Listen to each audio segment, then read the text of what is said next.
The Los Angeles City Council passed a measure to waive fees for producers who shoot television pilots on location in the city, and this is part of the campaign to stem runaway productions in Los Angeles. Yes.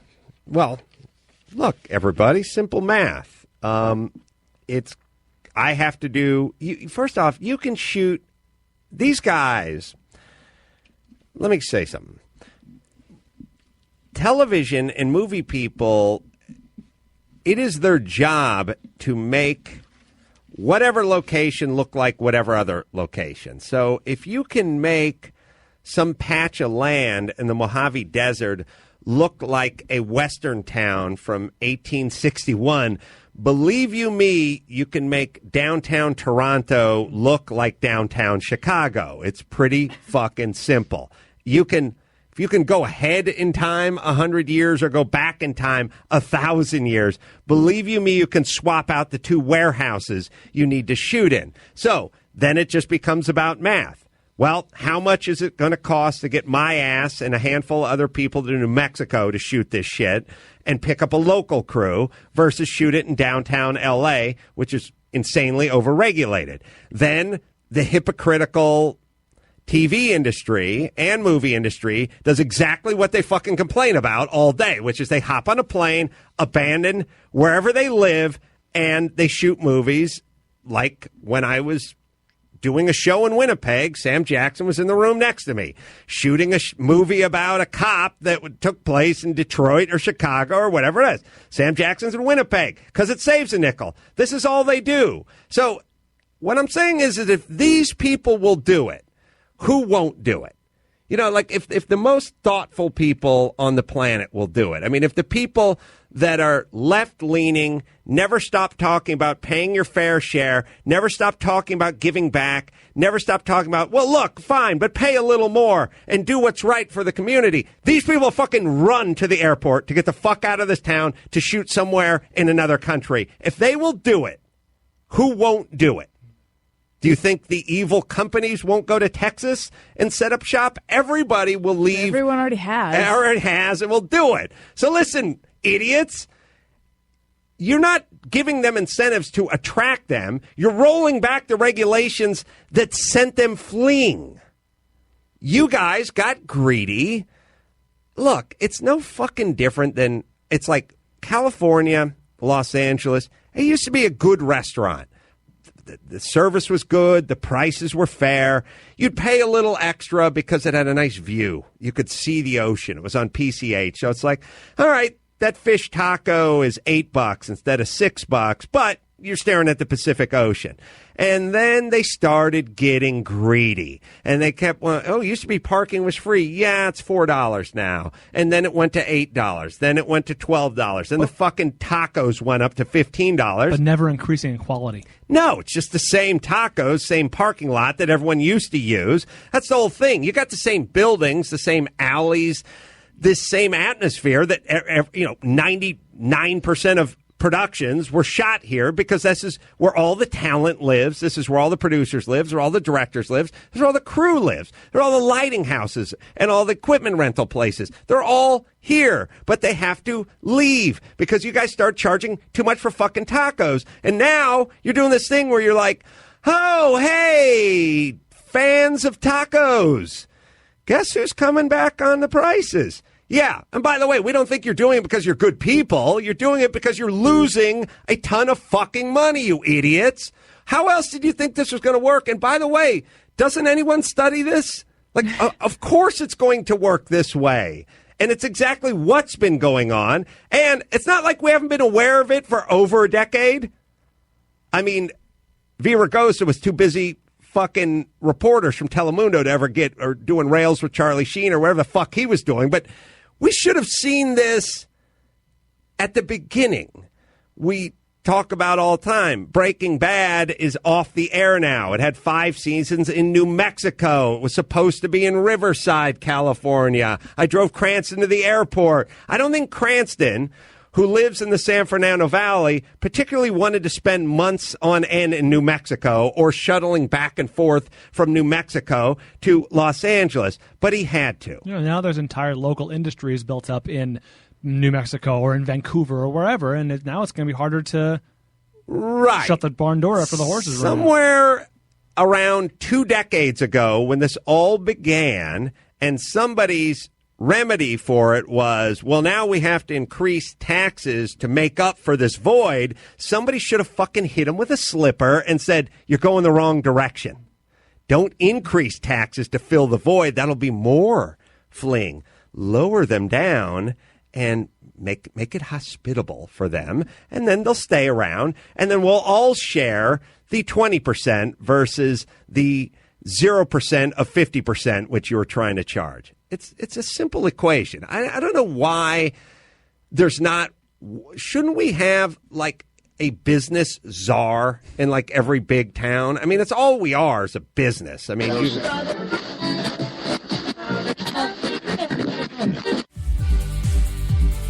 You've got it locked to HTLA Radio 1, New York.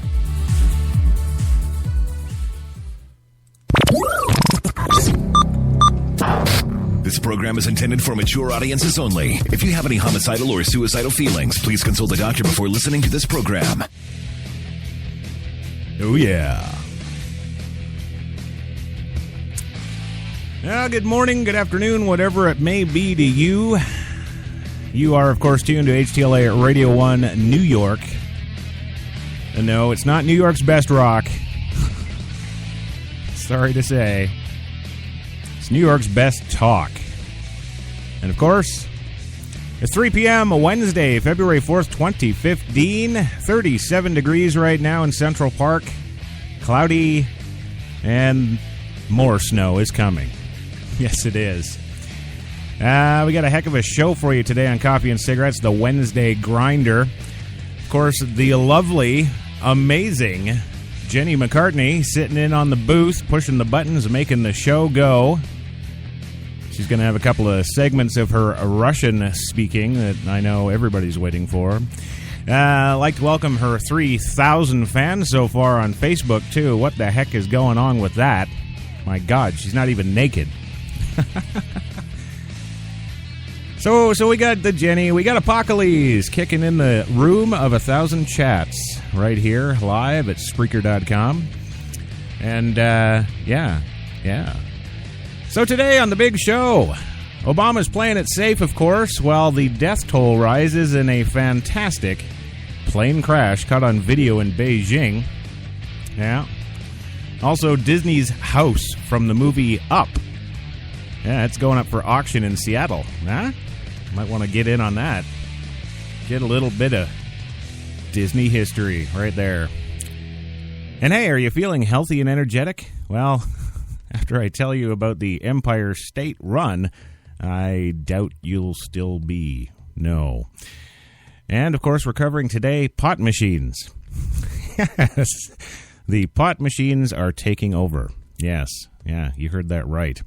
And finally, we're going to cover a story of a teen that was so addicted to the internet, he cut off his own hand to stop. Not even kidding. All that and so much more today with, of course, Jenny McCartney, social media goddess now, apparently. The one, the only Louie Lawless, Tom Cruise, and the ever-wonderful George Takei. So, yes, first, coming up to us all the way from beautiful Mill Bay Studios in beautiful Mill Bay, British Columbia, Canada, the one, the only Louie Lawless. Are you on the line, Louie? Oh, can we cuss? Can I cuss as I always do on the show? You're a card, man. Wait a minute, I got lost. HTLA. Oh, HTLA. Hell is that? Well, that was your career going down the drain, and that's why we've got you right here. It's about fucking time. Move on. Okay, well, moving on from his $60 million penthouse overlooking Columbus Circle in the city here, the one, the only Tom Cruise. You want to move on? Come on. Yeah. Let's go, man. Absolutely. And you heard him laugh once. You'll hear him laugh twice and a lot more times on this show, the one, the only George Takei. That really? That's all you got to say, George? Come on. Glad to be here, something? I think it's a treat to be here talking with you. Okay, well, there you go. Yes. For those of you who don't know George Takei, because you might not, George, tell us a little bit about yourself. I'm George Takei, and when I'm walking down the street, people shout out, "Hey, Sulu!" So I'm known more as Sulu than as George Takei, which is what I really am. Yes, you are, yes. Absolutely. Mm-hmm. Absolutely. All right. Well, I guess without further ado... Can you give me any help for $25,000? There's Louie about the money again. I go a half an hour. Do I get $50,000? Oh, well, yes. I'm sure Tom Cruise will give it to you. There. I need to try and raise $25,000 to enter in the Academy Awards, and I think it's a fantastic risk because we have a tremendous chance. There's about 200 members that vote on it, and you have to give them a DVD now. Yes, I know, the all-expensive DVD. I think I did the math on your $25,000 there, spread over the 200 Academy Award judges, shall we say. That's like $125 a DVD. Where are you buying DVDs? That cost you $125. The music is fantastic. Yes. Oh, you got to hear it. Oh, you're crazy, man, but we're glad you're here. It's just life, and I love doing it. I love doing these kind of stories anyway. Yeah, well, there you go. There you have it firsthand, ladies and gentlemen. You want to move on? Come on. Yeah. Let's go, man. It's about fucking time. Move on. Move on. All right, we're going rolling here. What can I say? Today's show, of course, the Wednesday Grinder, Coffee and Cigarettes at HTLA Radio 1 is, of course, brought to you in part by Tim Hortons New York City, now with 8 fine locations to handle all your coffee and baked goods needs. Yeah, definitely. And if you're a Dunkin' Donuts fan out there, yeah, don't even go there. Don't talk to me. I've pulled up to your drive-thru and been served a cup that was 7 hours old. Forget it. No, Tim Hortons always fresh. Every 20 minutes they dump those pots. Yes, they do, because that's their motto. Always fresh. Also, HTLA Studio 2 is a PreSonus broadcast studio. Yes, the fine selection of PreSonus digital mixers you can find at PreSonus.com. And now, before we roll, because I know there's thousands of men waiting for Jenny to speak English in Russian or Russian in English, here she is. To say, do you speak English in Russian, you would say, Вы говорите по-английски? Now say it with me. Вы, do you, говорите, speak, по-английски, English. Вы говорите по-английски. Great. Now say it with me. Вы говорите по-английски? Вы говорите по-английски. And that is how you ask someone, do you speak English in Russian? All right. Well, if that doesn't confuse you, I don't know what will. That's got me mixed up there. I don't know. Always with a female having a relationship, married or single, it's always better that they do the leaving. If you do the leaving, it creates that lingering thing. You know what I mean? I don't buy into this whole thing of being normal. There's no such thing as normal. I wasn't expecting that reaction. No, nor was I, George. I gotta say. I think it's appalling that they say that there are no solutions for those things. I think it's appalling that people have to live a life of drug addiction. Okay, Tom, I don't know where that came from, but thanks for throwing that in there. Really appreciate it. Absolutely. Thank you. Moving on with our first story of the day. Yes, Obama, he's living on the edge these days, got to tell you. Yes, he is. Of the 64 pardons that President Obama has granted over 6 years, half of them are for offenses that happened well before 1989. And six of them are from the 1960s. Yes, men who've been rotting in jail since the 1960s. Finally getting around to pardoning them. Yeah? No, really? You guys are all dead silent here? You don't you don't have any problem with this at all? Absolutely. I think it's appalling. Right. Well, how would you feel? Well, I'll tell you, if I was sitting in jail since the 1960s and this president finally decides to get around to pardoning me, I think I'd have a right hook for him. Well, before we get too much into it here, I do have to mention that today's show is... Powered by Procast. Yes, it is. God, Jenny, I keep telling you, you got to warn me to take the headphones off before you slam that button. That is brutal. Yeah. On average, 23 years have elapsed between the sentencing date and the day that Obama has granted pardon or commutation. An all-time high, apparently. A century ago, 3 or 4 years was pretty much the norm for a president to issue a pardon. It's part of a decades-long trend towards presidents being more cautious in their pardon power, picking older and safer causes for clemency. But Obama has been the most cautious of all, and some critics say he's shrinking his constitutional powers. Some say duty to grant reprieves and pardons for offenses against the United States. Safe is being nice. I would almost say irrelevant. The people who are being pardoned are people on Social Security, and P.S. Ruckman Jr., a political scientist who studies pardons, says that the people who need pardons are young and need to establish themselves and get a job, get a Pell Grant, and go to college. Yeah, it's kind of pointless to let them out when they're 90 or something. Bullshitters, never keep your mouth shut, always hustling, always looking for something to do and putting things together. That's a American. Look how they took the country away from England. I think it's appalling that they're still burning synagogues in France. I think it's appalling how certain Muslims are being treated. I think it's absolutely appalling when we talk about freedom of speech and human rights. I think it's appalling that they electric shock people. I think it's appalling that they drug children. Alrighty. You are a douchebag. Well, thank you very much, George. You got to calm down a little bit, Tom, or I'm going to have to threaten you with more of George's discussions about gay sex. Sure, absolutely. Yeah. I want to help people. It's not something that I just say. It's something that I actively pursue, and that's how I feel. I feel privileged, truly. Well, good. You should. $60 million penthouse overlooking Columbus Circle. I'd say absolutely. Yeah, that's absolutely. Pretty. Yeah, there you go. I don't buy into this whole thing of being normal. No, there's no such thing as normal. Well, okay. Well, there's an industry standard, right? No one's ever said that to me.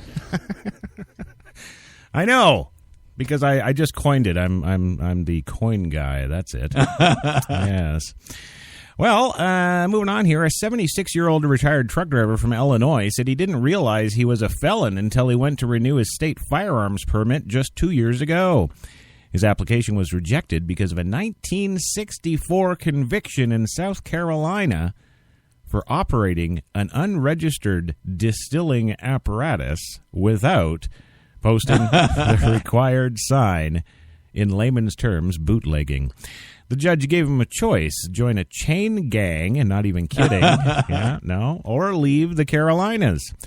Auville chose the latter, hitchhiked his way home to Illinois, and he was released from probation 3 years later.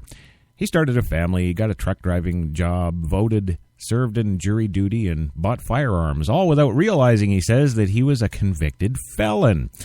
Just before Christmas, Obama granted Auville a pardon. Auville's case was the oldest case in 12 pardons Obama issued this past year. But not all are atypical. Many of Obama's pardons are for old, obscure, and sometimes trivial crimes. Here's an example. Richard Lee Foster of Beaver Falls, PA, was convicted for mutilating coins in 1963. Coins. Absolutely. Come on, Tom. No.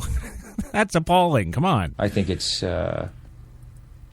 I think it's appalling. There you go. See, now you're on the program here. Get the right thing going on. Just before Christmas, no, that's never mind. Ignore me. Jenny's bouncing in the goddamn booth again, and I can't think. I tell you, man. You being Catholic, you realize that you can have birth control. You realize that? Yes, I do, Louie. Thank you.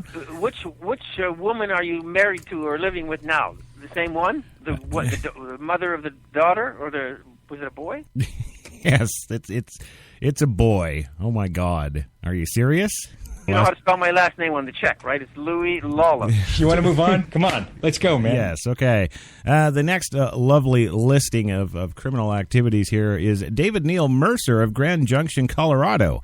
He was convicted back in 1997 of violating the Archaeological Resources Protection Act by disturbing Indian artifacts in Utah.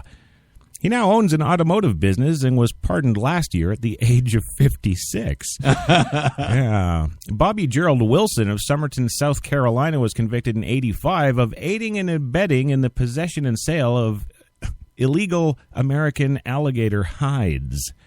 He was pardoned in 2011 at the age of 61. Oh, man, are you kidding? Few pardons Obama is granting often come late in life, sometimes to people in their deathbeds, literally. Albert Byron Stork, a defense attorney from Delta, Colorado, was convicted of tax evasion back in 1987 when he took money from his fugitive brother for the down payment of a house. He received a pardon the same day as Auville and died of brain cancer just 2 weeks later. You're awful jovial today, George. It's like you're thinking about him, aren't you? Yeah, Bobby? Huh? I'll bet you. The boys around me were saying things like, Sally is cute, or Monica is hot. And I thought Sally and Monica were nice, but who really got me excited was Bobby. What particularly was exciting was he had blonde forearm hair, and he was tan. That glistened. That's when what caught my eye when I first saw him. He had his T-shirt on, but you can see that he had great pectoral T-shirts. And then to see it off and his whole gorgeous body. Well, I got to say, George, I like the dark tanned body with the blonde arm hairs too. I got to say, I wasn't expecting that reaction. Well, the White House said the president has an ongoing commitment to granting clemency. Yes, and it appears so, doesn't it, folks? 30 years later. Yeah, the president believes strongly that critical components of our criminal justice system is for deserving and qualified applicants who have the ability to petition for clemency, said the White House spokeswoman Brandy Hoffman. She said Obama looks forward to reviewing additional requests for clemency in the coming months. Bullshitters, never keep your mouth shut, always hustling, always looking for something to do and putting things together. That's a American. Look how they took the country away from England. I think it's appalling. I know. I think it's appalling. You're stepping over a line now. You're stepping over a line. You know you are. Okay. I'm just telling you right now, put your manners back in. That's what I want.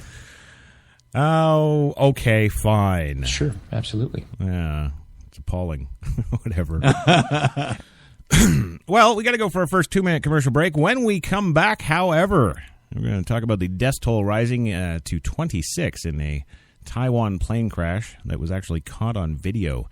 Nasty stuff. And, of course, the tiny house from Disney's movie Up is actually going up. Yes, it is. Up for auction in Seattle next month. So stick around. We'll be back in 2. You've got it locked to New York's best talk, HTLA Radio 1.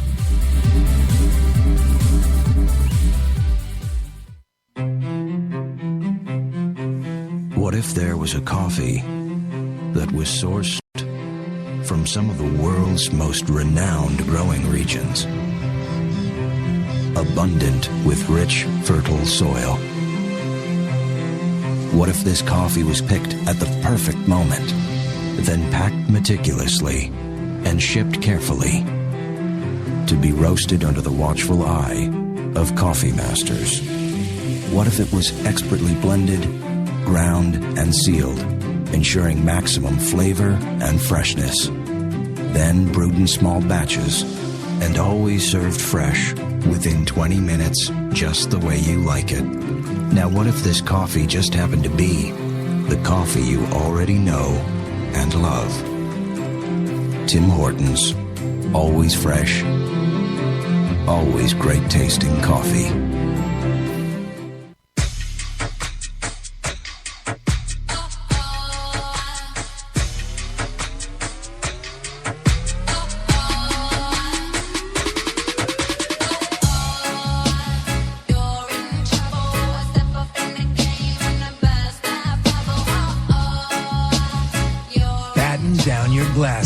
White Rum has a new captain. Introducing the all-new Captain Morgan White Rum. 5 times distilled for a smoother taste. The hot new accessory? Brows that wow. New from Maybelline, New York, it's Brow Drama, our first sculpting ball brush with tinted gel. Just sweep, then sculpt for bolder, sculpted brows. New Brow Drama. Get the look at Maybelline.com. Maybe it's Maybelline.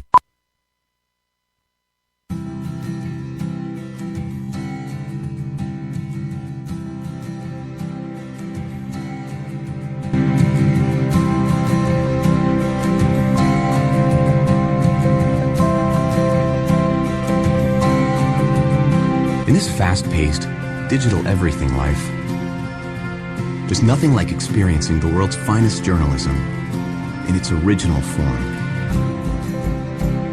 So sign up today for as little as $3.80 a week to receive the greatest newspaper in the world and all the incredible experiences that come with it.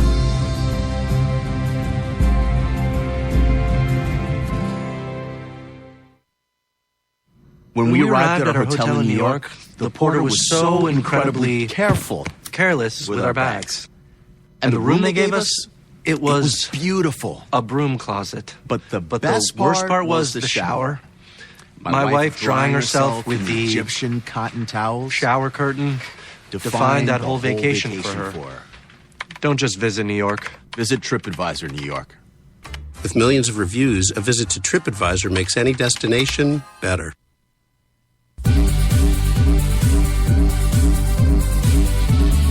We're New York's best talk radio, HTLA Radio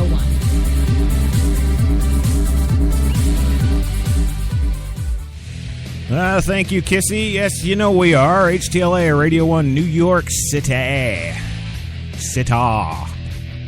You got to tune to Coffee and Cigarettes this afternoon, the Wednesday Grinder, 3:23 p.m. Eastern, 37 degrees still, Central Park. Cloudy, threatening more snow. Yeah, well, you know what, Snowzilla? You bring it. I'm ready, baby. I'm already buried in 8 feet of it. You can't do much more than that to me. In the booth today, the one, the only Jenny McCartney. And, man, she's kicking up a stir on Facebook. 3,000 friends in 2 days, and I'm not even kidding. And she's not even naked. I don't get it. Anywho, she's in the booth today, pushing the buttons for us, making us go here at Studio 2. Also got the one, the only Louie Lawless on the line. You know how to spell my last name on the check, right? It's Louie Lawless. Yeah, yes, of course. It's about fucking time. Move on. All right. The one, the only Tom Cruise from a $60 million penthouse overlooking Columbus Circle. Absolutely. Yeah, don't sound so excited. And that laugh could only be one man, the one, the only George Takei from his lovely home in Los Angeles, California. Thank you for being here, George. I think it's a treat to be here talking with you. All right. Well, that's right. It is. Well, getting back to the program here. Before we get into the program, Jenny says got an email again for George Takei. Another email wanting to know if George, if you last week we of course had the question from a listener that you you have sex every morning with Brad, but with this, I don't know. This question is how often do you masturbate? Yeah, every morning. Oh, okay, all right. So is that before Brad, or is that after? Is it? I did not sleep with him. Who? Really? Oh. Maybe it's that love-hate. Well, it could be. It could be. And, yes, George Takei from, of course, Star Trek fame. Give us a little of your Star Trek info there before we roll here. I've done Star Trek, the series, and the movie series up to the 6th one. Right. That was Star Trek 6, The Undiscovered Country, which was, of course, my personal favorite. Yeah. And, yeah. So, and really, anything after that, who cares, right? Who cares? God damn it. Absolutely. Yeah. Absolutely. Oh, that's what I'm telling you, man. And I finally figured out how to edit. Well, that's great, Louie. Yeah, this coming from the man who 22 years ago taught me how to direct for film and television. Hello. That's not very reassuring to, you know. It's about fucking time. Move on. All right. We're going. Absolutely. Okay. Jeez. Well, let's see what's fun and cool and happening. Hey, the death toll's rising to 26 in that Taiwan plane crash that you've probably seen on YouTube. Yeah. At least 26 people died, but 15 more survived in a spectacular crash that was caught on video of a Trans-Asia Airways flight that clipped its wing on a bridge after takeoff from the Taiwanese capital, Taipei, and crashed into a nearby river right over a highway. 17 people remained missing and were feared dead, but no, it's okay. They were just spattered all over the shore on the other side. It's all good. Yeah. Taiwanese rescuer workers apparently used a massive crane to hoist the French-built ATR 72-600 prop jet from the shallow river after survivors were brought safely on rubber rafts or scrambled to the riverbanks on their own. One injured person was reportedly found in the Paklong River. Yes, Paklong. I can say that. Dramatic dashcam footage from vehicles on an elevated highway shows the plane banking sharply left after taking off, just missing apartment buildings.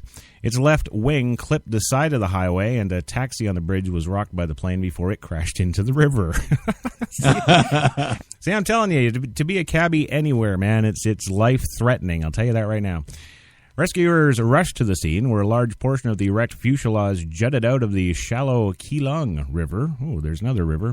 Emergency personnel in rubber dinghies crowded around what remained of the plane before it was lifted from the water. Wu Hung Hong, a Taipei Fire Department official coordinating the rescue, said, "Those unaccounted for are either still in the wreckage or in those houses over there. We'll get there when we have time," Wu said. Those in the front of the plane, however, are likely to have lost their lives. Yes. Absolutely. Really? What do you think about the old plane crash there, Tom? I think it's appalling. Mm-hmm. Mm-hmm. Did you? Well, no. You know what? I'm gonna leave that alone because, well, we don't want to know Scientology. See, friend of mine actually gave me this. It's actually this picture book about suppression. And social and antisocial personalities, and I was like, what is this? I said Scientologist. I said, I'm very interested. And that's when I became a Scientologist, about 20 years ago. Right, a picture book.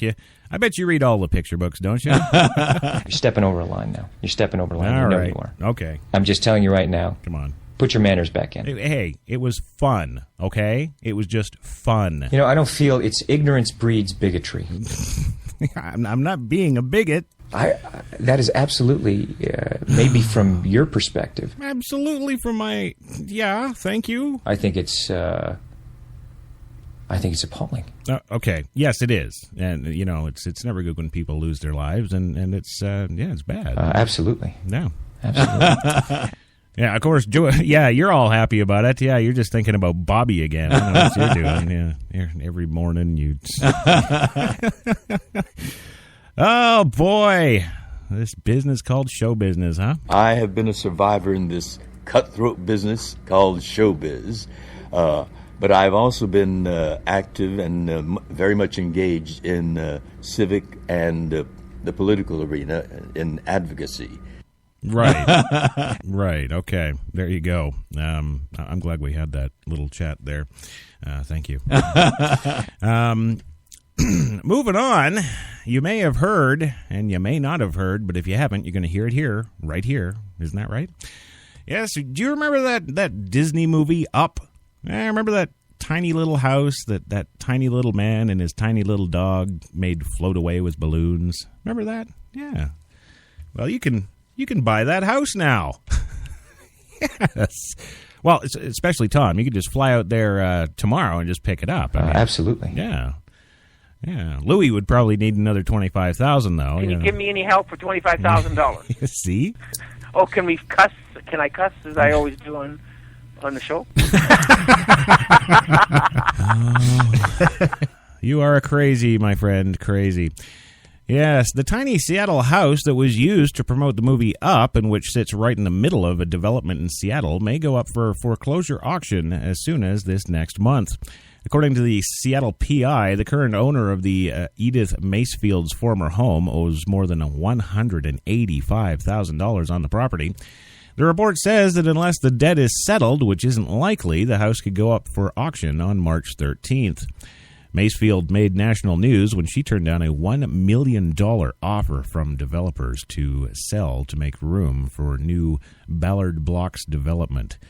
They were forced to build around it.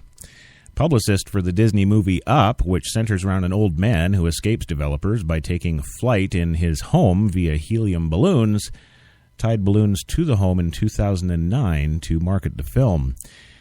The owner, Macefield, died in 2008, and now the property is sitting derelict with a racking bills. So, Tom, this could be your next abode. Absolutely. Yeah. I'm thinking that would be a cute little place for you. Yeah, I really do. And, of course, before we go to our second commercial break, the nasty story. We're going on. We're getting nasty now. The Empire State Building run. Yeah, have you heard about this? This is nuts. This is just nuts. I'd like to see any marathoner just come and do this one, man. I'd be dead on the second floor. No, I'm serious. I would be.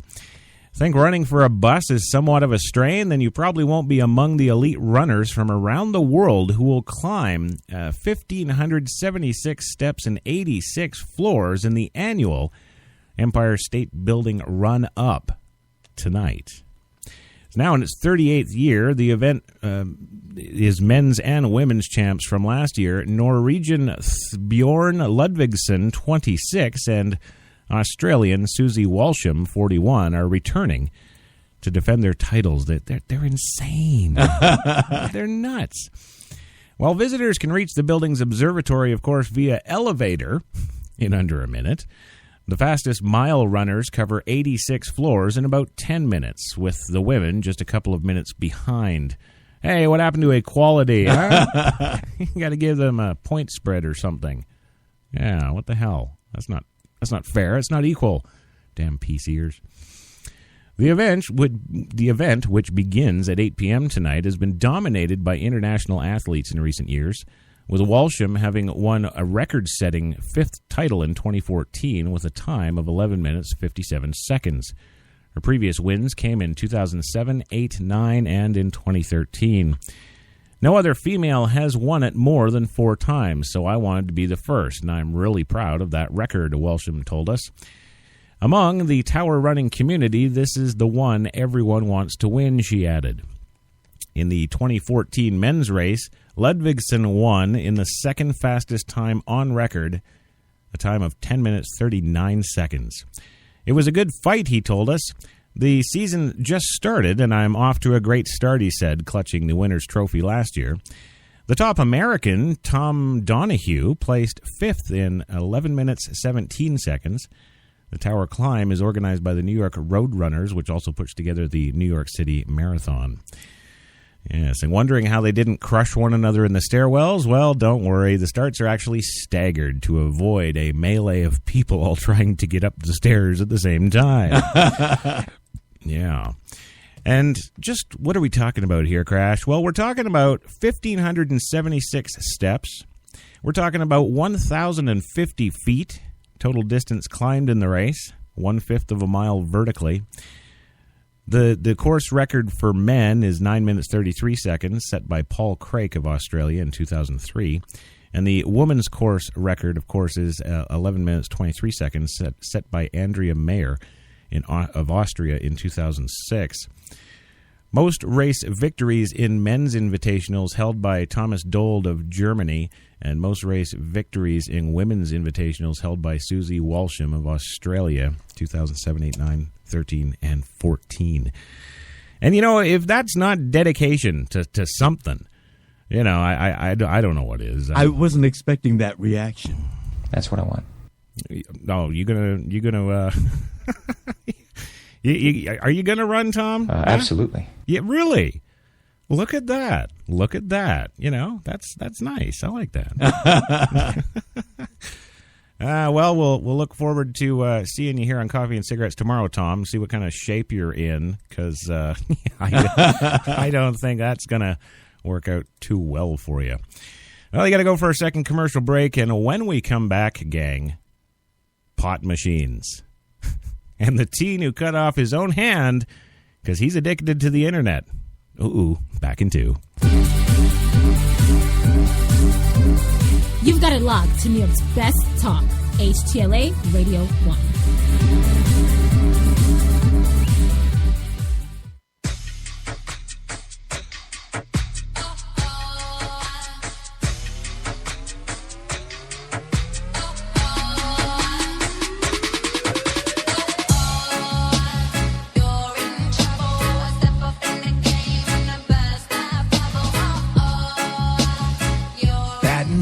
Glasses. White Rum has a new captain.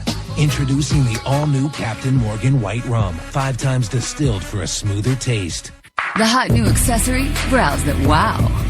New from Maybelline, New York, it's Brow Drama, our first sculpting ball brush with tinted gel. Just sweep, then sculpt for bolder, sculpted brows. New Brow Drama. Get the look at Maybelline.com. Maybe it's Maybelline. Good morning. Welcome to Tim Hortons Cafe and Bake Shop, where fresh always tastes better. What can I make you this morning? How about our new flatbread breakfast paninis? Made fresh, just for you, with your favorite breakfast ingredients on maple or multigrain flatbread, then grilled to hot, melted perfection. Just $2.99. Who couldn't warm up to that? Tim Hortons Cafe and Bake Shop, where quality really does meet value.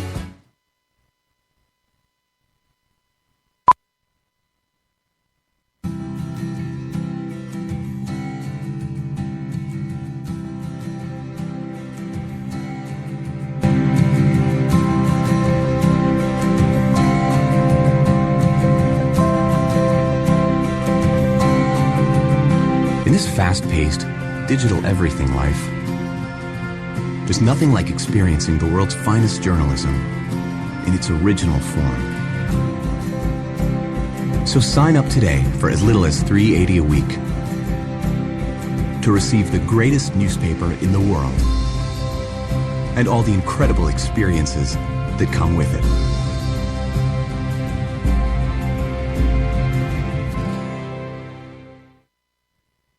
When we arrived at our hotel in New York, the porter was so incredibly careless with our bags. And the room they gave us, it was beautiful. A broom closet. But the worst part was the shower. My wife drying herself with the Egyptian cotton towels. Shower curtain defined that whole vacation for her. Don't just visit New York. Visit TripAdvisor New York. With millions of reviews, a visit to TripAdvisor makes any destination better.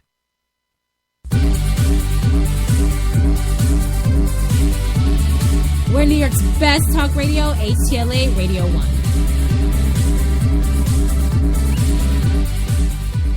People are interested in Scientology, and I find that people wanted to know. They want to know about it. You're stepping over the line. You're stepping over the line. You know you are. I know. Well, we're back, gang.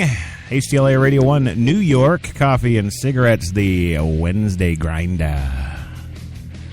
That's right. And if you didn't notice, we got Tom Cruise, we got George Takei, we got Louie Lawless, and we got bouncy, sexy, social media goddess Jenny McCartney in the booth, pushing the buttons, making us go. And man, do we go. That's right. We rock it. Huh? And the music is fantastic. Yeah. Oh, you got to hear it. I know. I can hear it, man. Too loud. Too loud. You want to move on? Come on. Let's go, man. I know, Tom. Your time is money. Absolutely. You can't you can't piss around with the cruise meister. Absolutely.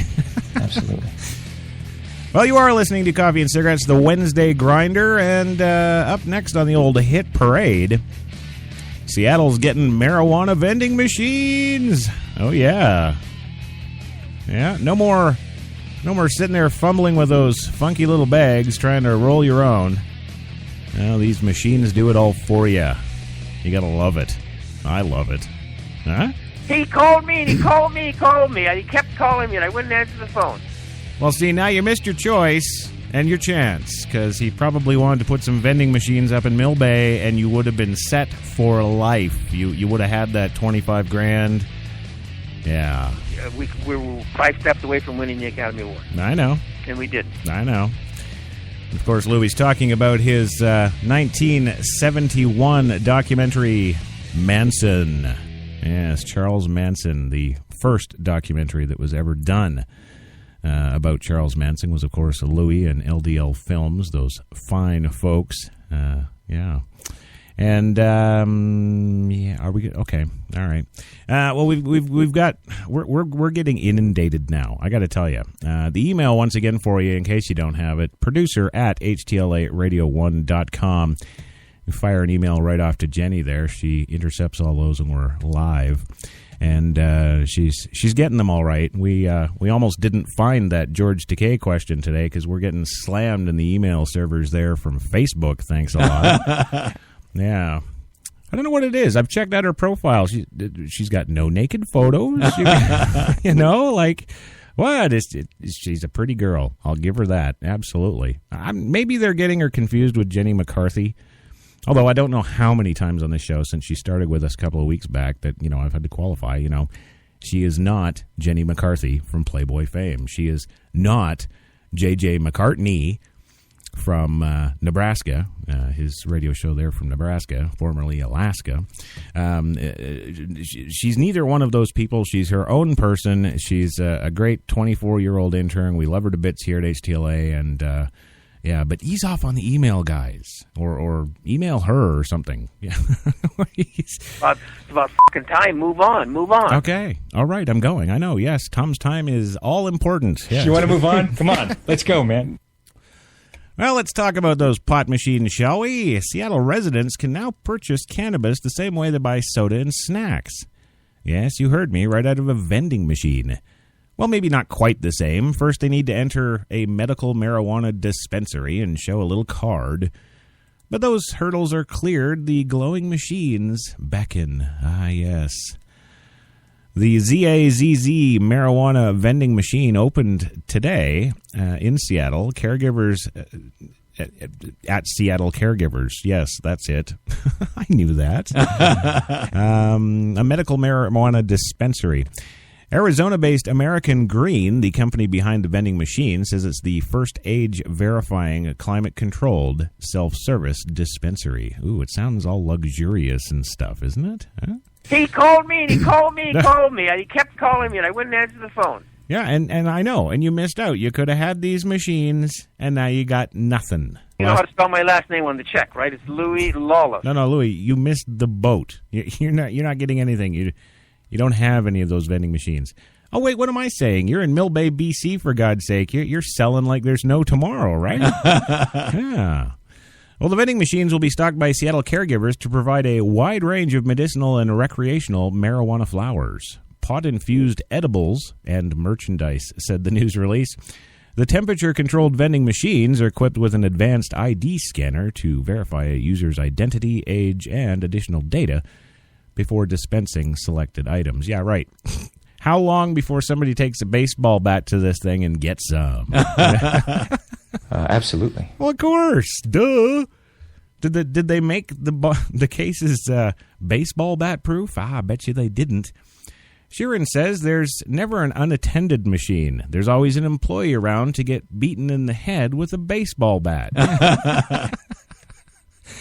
Oh, there we go. You never have access to the machine ever if there isn't a human around to get hit with a baseball bat. Seattle Caregivers is located in South Jackson Street in Seattle's International District. Zaz was the focus of a flurry of headlines in April when it announced plans to place marijuana vending machines inside a Colorado medicinal marijuana dispensary. Despite the image of easy access conjured, I must be smoking a little bit too much weed myself today. Conjured by the vending machines, a series of barriers came with using the Colorado machines, including employees who were required to ensure users had medical marijuana state ID or a baseball bat. And what about that guy who cuts off his own hand just to spite himself, huh? Yeah, you're not going to believe this. It's nuts. I think it's appalling. I think it's appalling. Yeah, I thought so. Yeah, okay. About 14% of China's youths may be addicted to the internet, says a psychologist. He runs a rehab center or boot camp that takes a tough approach to the weaning process of internet addiction. Yes. It makes the place look like a prison, apparently. Others, however, take action with their own. Hence the case of teen known only as Little Wang. I'm not even kidding. That's what it says right here. And you can verify it with Jenny. Little Wang, right there. Who, in an effort to end his addiction, cut his left hand off. Gone. Bullshitters, never keep your mouth shut, always hustling, always looking for something to do and putting things together. That's a American. Look how they took the country away from England. No, Louie, we're not talking about Americans here. We're talking about Chinese cutting his left hand off. It's about fucking time. Move on. Move on. Yes, of course. Well, the 19-year-old called a taxi to take him to the hospital last week, leaving a note telling his mother he'd be back soon. That was it. He left the hand behind on a nearby bench where he had cut it off. But the hospital was able to reattach it after sending the cab driver back to retrieve the hands. Still, he may not regain full control of it. Surgeons say we cannot accept what has happened. It's completely out of the blue. He was a smart boy, says his mother. Oh, yeah. Absolutely. You bet. There's nothing that says smart than lopping off your own hand. Wow. A teacher says the boy's internet habit made him impetuous, end quote. China is one of several countries grappling with the addiction, the epidemic. Yes, in China is known as Wang Yin. Taiwan has established fining systems for parents who let their kids spend too much time on their computers. Yeah, good idea, I think. Absolutely. Yeah. Like China, Japan has addiction-fighting camps as well. China has now some 250 of them. That was reported last year. China sees such addiction as a cynical disorder and a, I guess, clinical disorder. I don't know what's wrong with me today. It's like a Monday show or something. Yeah. Well, among the top dangers to young people, of course, is the clinical disorder, though there may be a political side to that as well, given that the government is concerned about people organizing online. Japan has grappled with another mysterious psychological phenomenon, young people who can't leave their houses. I think it's appalling. Well, there you go. I mean, what do you got there? Seriously. I mean, what is that? You know, I think, well, actually, I'll go as far as to say fully on record that my kids, I think, at least one of them in particular, has an addiction problem. This girl will literally sit on her computer 20 hours a day. I think it's appalling. Well, of course it is. Absolutely. Yeah, absolutely. 20 hours a day. And I'm not talking like 20 hours a day and then, sleep most of the rest. No. She'll go down for 4 hours sleep, get up, and get back on it again and be on it for another 20 hours. It is nuts. No, that's just nuts, George. Are you kidding? And this occurred over like an entire summer last year. She was done school for the year. Never went out with her friends. You know, the friends are always on the cell phone. She's got that too. She's on the cell phone with the thumb going. At the same time, she's on the PC with the mouse going, and the whole thing goes 20 hours a day, over and over and over. That's just nutty. No, I'm serious. It's crazy. Maybe I'll go cut off her arms. Yeah. You are a douchebag. You're right, I'm a douchebag. Yes, I am. You bet. And finally today on Coffee and Cigarettes, a story of an elderly man whose family said he won the lottery, and now he's magically been found dead. Yes. Yes, in Detroit, an 86-year-old man whose family has said that he won $20,000 in a lottery scratch ticket was found dead in a vacant home on Sunday, police said. Arthur Neal Jr. had been missing since December 20th when he was last seen at his home. Detroit police spokesman Officer Adam Madeira said Wednesday that Neal's body was found Sunday in the basement of a vacant home, and he said the body had been covered. Absolutely. What, were you there, Tom? Absolutely. Absolutely. Okay. All right. That's a little nutty. That's what they do. You've got ADD, ADHD, and you go, what is the solution to that? Well, there isn't a solution. And now today it's take drugs. They actually wanted to put me on drugs. That's what I want. Oh, you do? Okay. Well, there we go. You heard it here first. Tom Cruise wants to be on drugs. You're stepping over a line now. You're stepping over a line. You know you are. Yeah. I'm just telling you right now. Put your manners back in. All right. Well, Madeira said police have not been able to confirm whether anyone with Neal's name won a lottery game or cashed a ticket in his name yet. He said Neal's death is being investigated, of course, as a homicide. You think? I'm thinking. That's... Oh, that's nutty, isn't it? Well, it's that time again, gang. Time for Coffee and Cigarettes to go bye-bye for another Wednesday grinder. Be sure to join us tonight on HTLA Radio 1. We got, it's Film Wednesday, of course, so we've got Real Talk with Kate Taylor coming up at 8 Eastern. And, of course, yours truly, pumping out the Film 101 Production Defined at 9 p.m. So stick around for those if you want to stick around for those. If not, we'll see you here tomorrow. Another Coffee and Cigarettes for the Thursday Double-Double, 3 p.m. Eastern. Special thanks to HTLARadio1.com for having me and keeping us all employed and rolling in the money. That's right. We rolling the money around here. And, of course, PreSonus for their fine 2442 and my favorite, Tim Hortons, New York City. Yes. I'd like to thank the one, the only Louie Lawless for coming out today. Thank you, Lou. Oh, can we cuss? Can I cuss as I always do on the show? The one, the only Tom Cruise from his $60 million penthouse overlooking Columbus Circle in the city. Thank you, Tom, for coming out here today. Absolutely. Thank you. And yes, the one, the only douchebag sporting man himself, George Takai. George, thank you for being here again today, and we'll see you soon. I think it's a treat to be here talking with you. All righty. And to the rest of you, you fine listeners of HTLA, you have yourselves a good Wednesday, and we will catch you tomorrow.